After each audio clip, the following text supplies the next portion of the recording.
बाप मित्रा हो, ह्या पाण्यासाठी आपल्या बापानं लाठी काठी खाल्ली होती, डोक्यात दगड सुद्धा खाल्ली होती मित्रा हो. केवळ फक्त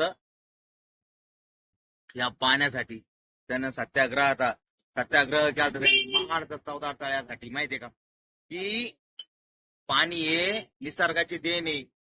याच्यावरती सगळ्यांचा समान हक्क आहे. त्याच्यामुळे मित्रांनो त्याची पुण्य आहे आज.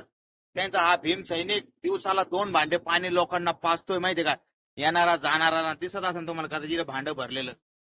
किती दिवसातून 2 भांडे लागते आणि इथून जेवढी पब्लिक येते जाती मित्रांनो सगळ्यांना पाहतो त्यांचा भीम सैनिक कोणाचा बाबाचा.